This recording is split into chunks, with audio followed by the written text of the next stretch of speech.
before we start our learning today, I want to do my big superstar shout-outs to 2 people today, and that is for their whiteboard work, because don't forget, your whiteboard work is just as important as your purple book tasks. So my first one is to Tyler. Hi Tyler, well done. You have written all of your time conjunctions and you got almost every spelling correct, so well done. And Emily did her tongue twisters in just these amount of seconds. She timed herself doing them. Well done, Emily. Your tongue must have got into a big twist. Okay, year 3, let's warm those big brains up of yours. You will need your whiteboard and your whiteboard pen for this task, so if you haven't got them, hit pause on the video and make sure that you have got them ready. Okay, so today, your warm-up task says, my imperative verb is boring. Make it better. Okay, so there's a big clue on the board to where my imperative verb is. And when I read this, it sounds like one of my instructions from my marvellous medicine recipe. Let's have a look. Eventually, the oven will be piping hot. Next, put your messy mixture into a crumbly cup. I've used time conjunctions, I've used alliteration, and I have used an imperative verb. However, it's boring. I want you to improve it using your whiteboard and your whiteboard pen.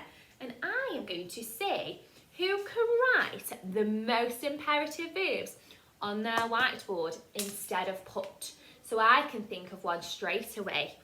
Great, because you could use a grater, couldn't you? Great. Throw. You could throw your disgusting mixture into a cup, or you could put sprinkle. Okay, so I've been a big help for you there. I have written 3 imperative verbs because they are telling you what to do. Okay, let's see who can get the most. Off you go. I hope your brains are nice and warmed up now, year 3. So for today's learning, for Thursday, the 11th of February, let's read our learning question together so that we understand what we must do today. Okay, can I write instructions for my marvellous medicine using time conjunctions and imperative verbs? I've done time conjunctions. I have done imperative verbs. So luckily, we should know what both of those are. So I'm sure that we can write some of our instructions today, ready to write our final recipe tomorrow for your very own marvellous medicine. Okay, so don't forget, time conjunctions tell us when, okay, and your imperative verbs are your bossy verbs. Now, if you remember, this is Miss Morgan's marvellous medicine recipe, which includes a title, question, my ingredients, and my instructions. Now, where are my instructions? Do they start from here? No, they start from here. And I know their instructions because they have time conjunctions and imperative verbs. So this is what we are going to focus on today. Okay, so we know that today's task has got to include many things. So I need you to make me a promise now, year 3. I want you to get up on your feet. I hope you're on your feet. Don't be lazy just because you're at home. Okay, and you are going to repeat after me. I know that my marvellous medicine instructions must include number 1, time conjunctions, number 2, imperative verbs, and number 3, alliteration. Okay, so time conjunctions must go at the beginning of my instructions. An imperative verb usually follows the time conjunction because I'm telling the reader what they are doing, and I'm going to use alliteration to make my recipe and my instructions sound fun so that it sticks in the reader's head, so that you can show me how fantastic you are at including those 3 things in your instruction sentences. We are going to have a go at completing these ones. Okay, so here I have 4 instruction sentences, but they're missing something at the beginning. I know what has to go at the beginning of my instructions. They're missing a time conjunction, that's right. What else are they missing? Because if I put a time conjunction in this sentence, let's read it. If I put in first, because it's my first instruction, first, warm wriggly worms into a piping pickled pan. What am I missing? I'm missing the action, the imperative bossy verb. Okay, so let's think, what could we put for our number 1? So we'll do this together and then you will do the rest on your whiteboard year 3. Okay, so I know that this is my first instruction and step 1 is to put in a time conjunction. So I'm probably going to use the time conjunction first. What must I include? A capital letter, a big F. So first. And what do I have to put after my time conjunction? There's an important piece of punctuation. I hope you're shouting a comma out. Well done if you have. Okay, so first, and now I've got to use a bossy verb, an imperative verb. Put warm wriggly worms. That's a bit boring. What else could I use? Hit pause on the video now and have a think. Oh, what imperative verb could I use in this sentence? Okay, let's see if you've got a similar one to Miss Morgan. I'm going to put squeeze warm wriggly worms into a piping pickled pan because that sounds far more interesting. So squeeze. Okay. Do I need a comma after squeeze? No, just after my time conjunction. So let's read it to see if it makes sense. First, squeeze warm wriggly worms into a piping pickled pan. Yes, it does. Okay, so your task now, you will need to get your whiteboard and whiteboard pens. So if you haven't got them, hit pause on the video and go and get them. And you can do a different one to me for my first one. So you will write number 1, sentence 1, instruction 1. You will write your choice of time conjunction and then a comma, and then you will put in your choice of imperative verb. I've got some on the board to help you, but you will really impress me if you use some of your own ideas, year 3. And I used squeeze, but you may put sprinkle. Okay, sprinkle. And then I want you to do that for sentence 2, 3, and 4. So make sure you take a picture of these after so you can send them to the year 3 email, and I'll leave the questions up for you now. Okay, so 4 instruction sentences, you need a time conjunction and you need an imperative verb. Hit pause on the video and off you go, year 3. Before we're going to move on to our purple book task, and this is your only purple book task today, year 3, I'm going to go through 3 rules with you to write in an instruction sentence. So this is going to really help you with your sentence writing, so make sure you've got those listening ears on.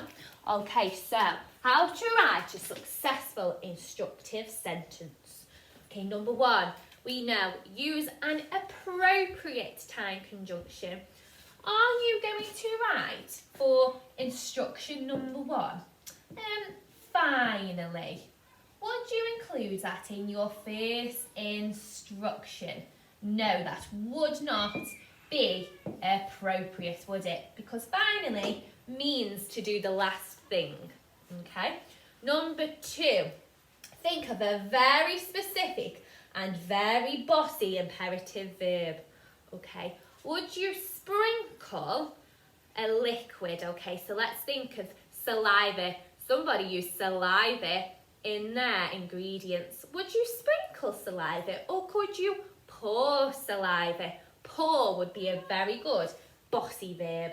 Okay, and I've put a rule here. Okay, repeat after me. I must not put more than 1 put. That's a bit of a tongue twister, isn't it? I only want the imperative verb put once. Okay, think of some more creative imperative verbs.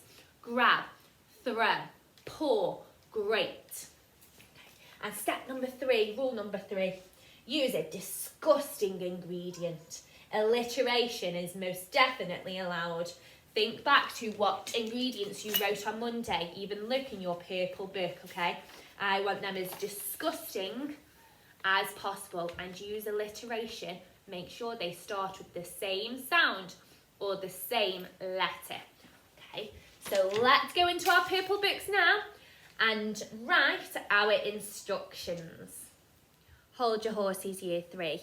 You need a little bit of thinking time now before you write your very own instructions for your disgusting, revolting, marvellous medicine. Okay, so first of all, you need to think, right, what ingredients am I using in my marvellous medicine? Oh, I wrote some down in my purple book to give me some ideas so I know what I'm including. Okay, but also, what items do I need for my marvellous medicine recipe? Okay, do I need a big bowl? Do I need an oven? Do I need to put the oven on at the beginning of my instructions so that it's warm enough to put my marvellous mixture into the oven to cook? Okay, you need to think about what order you are going to put your instructions in, okay?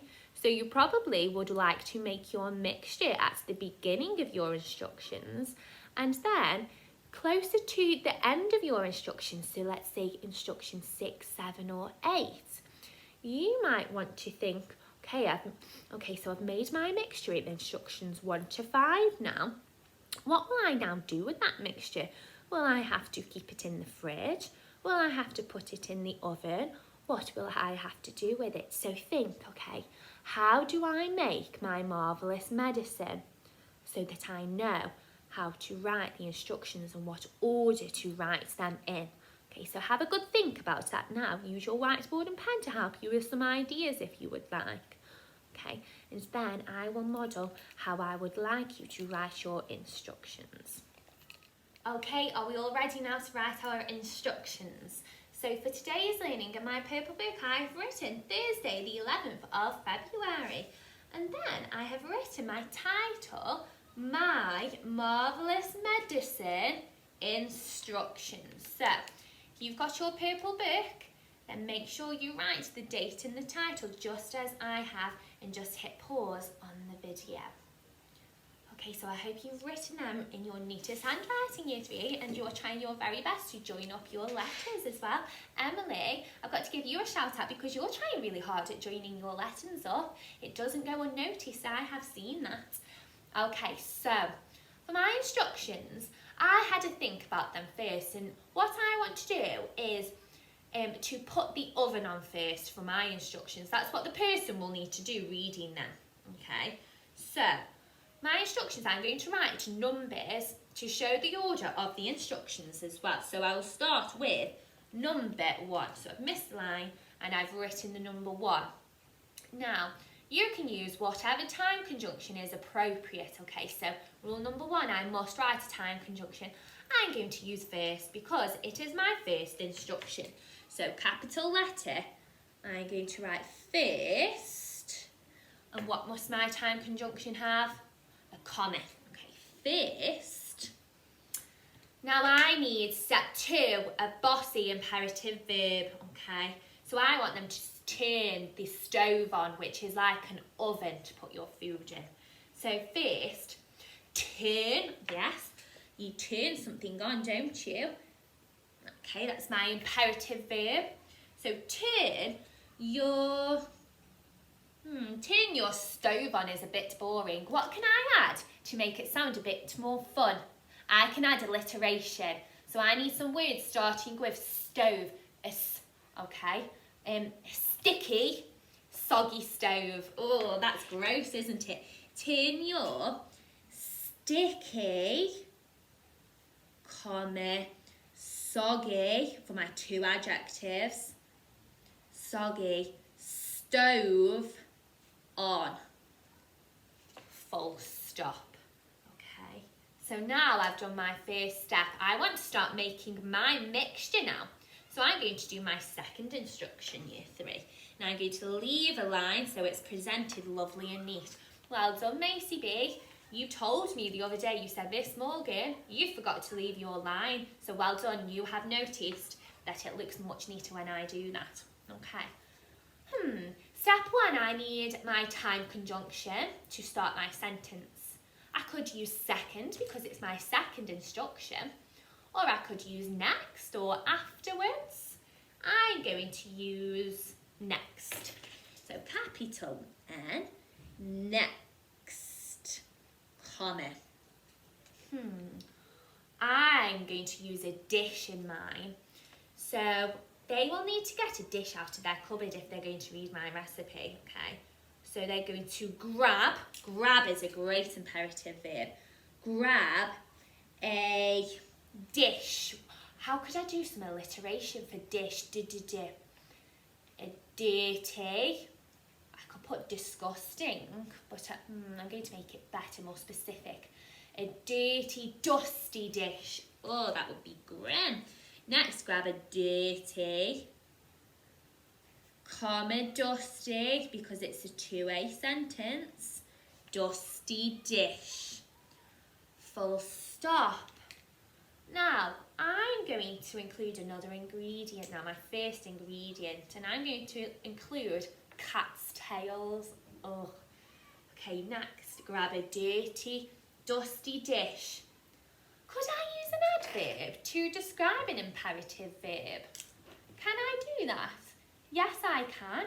And adverbs end in ly. Okay, so I'm going to crumble 100 grams of creepy, crooked cat's tails into this dirty dish. Okay, so could I do alliteration with an adverb?